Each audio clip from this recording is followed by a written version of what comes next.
ISON, the Icy Wanderer, Part 2. A festive feeling came upon Richard. Turkey roasting in the oven, the aroma paramount from through the kitchen door and into the dining room of Mom's old house with the small kitchen. Donna, his sister, would be here soon. Richard hadn't seen her in ages. They had gone their separate ways after high school. The doorbell rang. That's Donna. Nerd, you brought your computer. Donna stood wide-eyed, a computer case slung about her shoulder. The Comet, Donna said. NASA's showing ISON live right now. Oh God, Richard said. You can't even put this nerdy stuff down for just one day? Exactly so, Dumbo. Donna began pushing things aside on the small table next to the window in the living room, and she set up her notebook computer. Jesus, what the hell is so special about this thing? Is it going to hit us? No, it is just the biggest celestial event that may happen in our entire lifetimes. It may disintegrate, it may survive and put on one grand show in the sky. And this thing won't hit us? No danger of that. But it might just become the brightest thing in the night sky. Could become visible for months, even during daylight. That is, if it doesn't break up and fall apart in the next couple of hours while it's surrounding the sun. That sounds cool, but big deal, sis. Ultimately, it's just a big rock in the sky, right? Rich watched Donna tuning to NASA's live broadcast. It's still intact, Donna exclaimed, pointing to a NASA photograph of the sun. God, you can't be serious. Why the excitement? Why all this concern? Perihelion in 12 minutes. It's rounding the sun. Do you see its tail? I see the tail. Where's the head? Too close to the sun, I guess. We'll have to wait. These are live photos from NASA's stereo cameras. They're behind the sun. Nobody else can see it. Kids, get to the table. Mom had the table all set and was bringing out the turkey. All but Donna at table. Donna, come now. Dad is giving the blessing. Thanksgiving always at Mom's house. She had prepared a turkey with all the trimming like every year since Rich could remember. So what is all this hoopla about a comet? Dad asked, looking at Rich. Ask Donna, she's gone nuts. Dad, Donna said, a gleam in her eye, obviously excited. It could be the comet of the century. Every telescope in the solar system is tracking it, and it's making its big pass around the sun at this very moment. I saw Hale Bopp some years back, Dad said. This is bigger, way bigger. It could become very bright in the sky, even as big as the moon. Probably not that big though, but some are saying that. It's being called the Christmas Comet. It'll be visible through all of December after it has crossed perihelion. It's from the Oort Cloud, a first-time visitor. Oh God, Star of Bethlehem, I'm going to throw up, Rich said and shook his head. I remember a comet like that many years ago. Comet Kohoutek, Dad said. It was supposed to be a big deal, and it was all over the news, the comet of the century. And you know something, Donna? I was pretty excited about it then. It was supposed to grow brighter as it came, but it got dimmer. It didn't amount to anything much at all. They thought it was from the Oort Cloud, Donna said. The what? Dad responded. Oort Cloud, a big sphere circling the sun on the very edges of the solar system. And they thought it was a first-time visitor, Donna said, but it wasn't.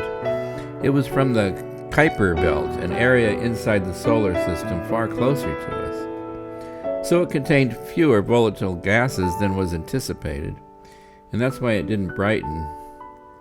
But ISON is from the Oort Cloud. Scientists are expecting very different results. Excuse me, Dad. Donna snuck off from the table. Dinner's great as usual, Mom, Rich said, putting his thumb up. No! Donna's scream brought all eyes upon her. Geez, what now? Rich said. It disappeared. It's gone. This can't be. They're saying it disintegrated. Oh no, it can't be. Come and finish your dinner, Mom said. Good God, you're crying. Let your sister alone, Dad said. She's crying over a rock. I can't believe it. Donna's effort to hide her tears had not been successful. She went off through the hallway toward the bathroom. No more was said about comets that afternoon, nor was there little said about anything. But later in the living room, over a fire in the fireplace, Donna, composed now, began a discussion. It's a great boon for science, she said. As a first-time visitor, ISON was a frozen relic from the foundation of the solar system. They said it was like a building block of planets frozen in time for 4.5 billion years. Science will learn much from it by studying the gases that burn off along the way and its dust trail and such, and from whatever particles are left of it now. But Donna's eyes were watering again and the conversation was dropped.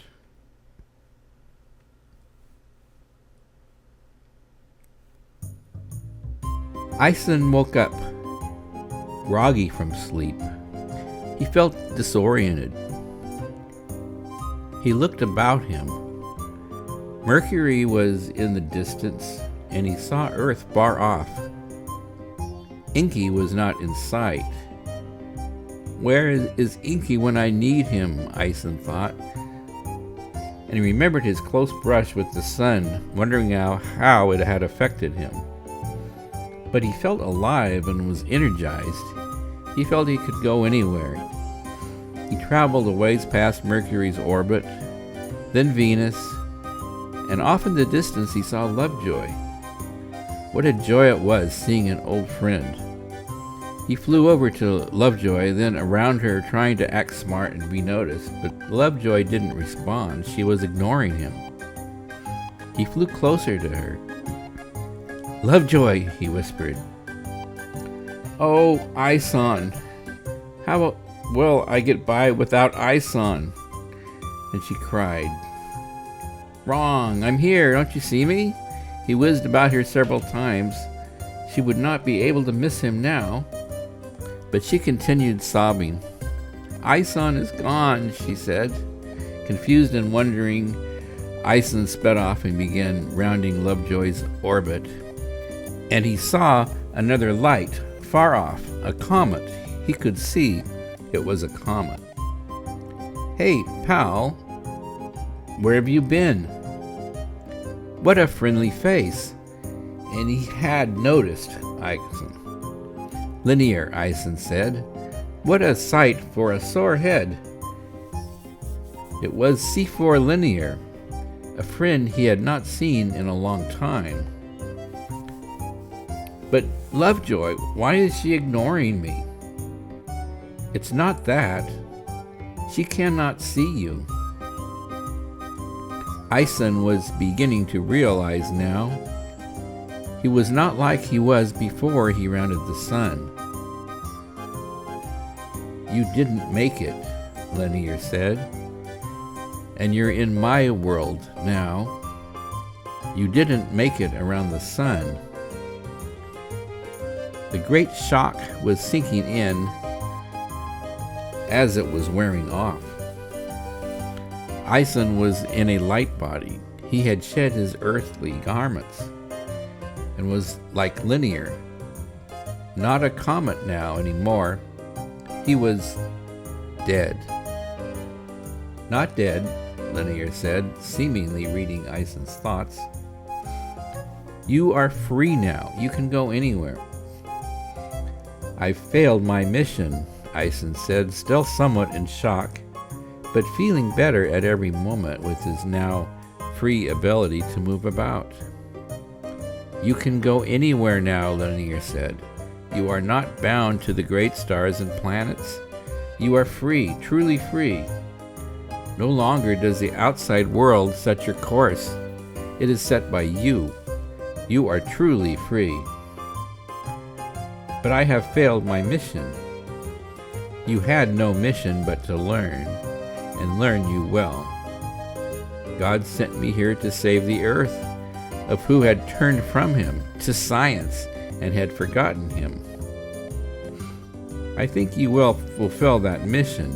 If God sent you, then you will. But how? I'm not even a comet anymore. I am nothing at all. You are who you are, Linear said. You are here to learn. That is all I can offer. I'm leaving now. I wish you all the best. Where will I go? I have no home, no body, no anything. You are you, and you're here to learn. Don't worry. Go, explore, learn. Good luck. And Linear was off.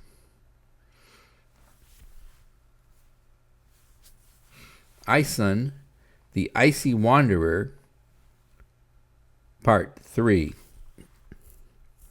Sad, yet for some reason feeling good, ISON raced off back toward the Oort Cloud, dreading his return flight past all his adversaries, Jupiter, the asteroids, Uranus. But they paid no notice to him. They just went about being themselves, thrusting through space in their natural orbits. Yet ISON felt humbled and was sorrowful, for he had imagined a triumphant exit from the solar system, on expectation of a fulfilled goal of having saved Earth from ruin with a magnificent heavenly sign. But instead, there was nothing, not ridicule, yet in some ways worse, isolation. He was totally alone.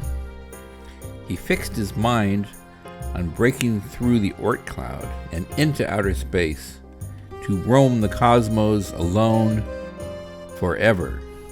And he cried.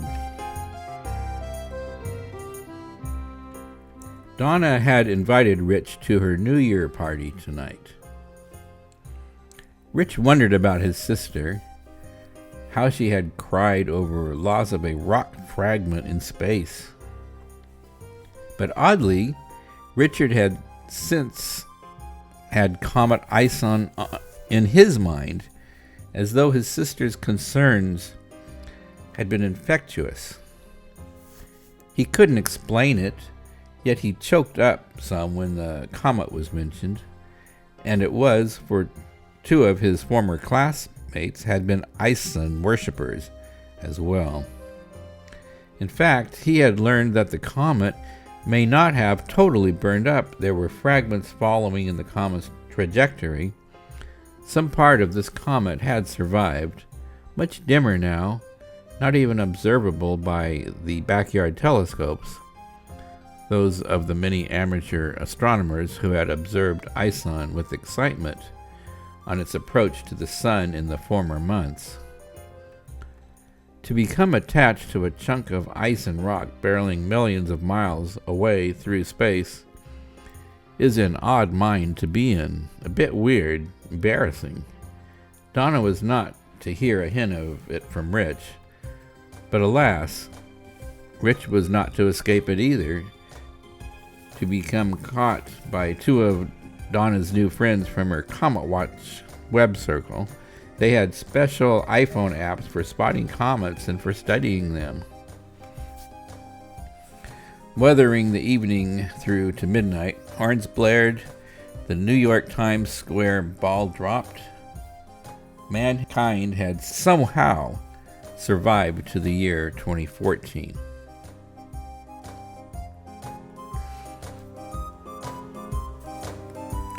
Anger, sadness, betrayal, all was in ISON's mind as he entered the Oort Cloud. Glad now that no others here would be able to see him, wishing he could just get through it, bust out into clear space, he dove in, his mind fixed on that final moment of exit into space with no gravitational pull from the sun. At the edge, he saw his friends playing just as he had done for so many eons. They would not be able to see him. He was just a ghost, no longer real. He plowed through and was an empty space. Floating about, he had nowhere to go, no mission to undertake, no identity to trust, no God to believe in. God. No God. Who needed God now? You will be safe. The words from God's mouth rang hollow in Ison's mind. You will be safe. Drifting about the edges of space, yet not straying dangerously from his old solar system, Ison drifted about, this way and that way, then this way, then that way. What was the point? What purpose was there? Why remember God? Why give respect to anything? He looked about, blackness, distant stars great and small, twinkling in the dark night sky. Ison's eye latched upon something he had forgotten, something from recent past, and an ill feeling came over him, for in the distance, shining brightly, was the angel Proxima, who had set Ison's course on the fateful journey. Ison turned and focused on her. He was on a course now that would take him directly to her, and here he could ask, why? The mighty angel looked to be in contemplation when Ison arrived. He didn't want to interrupt her, and not wanting to get too close, he set an orbit about her. A couple of million miles out, he drifted and waited. Maybe she too would no longer acknowledge him. Ison, Proxima said, I was expecting you. You sent me to the sun to fry, and I'm no longer alive. Why did you do that? Quite the reverse. You were a comet. Now you are alive. I didn't send you, God did. But I was unsuccessful. Were you? I made no sign in heaven. Didn't you? Dumbfounded, Ison could think of no more to say. Breaking the silence, Proxima spoke. Ison, you are in heaven now. You are the sign in heaven. But I'm not real anymore. Wrong again. You were not real as a comet except to the scientists. You are real now because you can recognize that you are awareness. The scientists thought you were real, but they saw only a skin. They didn't see you. And those others who have turned away from God did not see you at all. NASA had 12 telescopes watching you from many different places in the solar system, and their International Space Station too was watching you, as were numerous astronomers, professional and amateur. All saw the comet. None saw you. But those who remembered God did see you. Your spirit was the smallest and gentlest of those inhabiting Oort Cloud. The sun sent some elements of it off in a great wave so that it penetrated, all of whom dwell inside the solar system, inside the Oort Cloud, protecting it. And scientists will find remnants of even your surviving elements to study, and they will in time come to see you. That wasn't my mission. But it was. Those on Earth will not turn from science, but science will turn to God, and with them will all the others too. Time will show you this, yet time is eternal and has no beginning nor ending. From Earth's viewpoint, your journey was of 1,000,000 years, yet you have lived before and will live again, and you will one day inhabit the earth and will feel your own former spirit. Now, Ison, stay in my realm, the shining star Proxima. Reside here, rest here. You are not a comet, you are you, and your mission is continuing.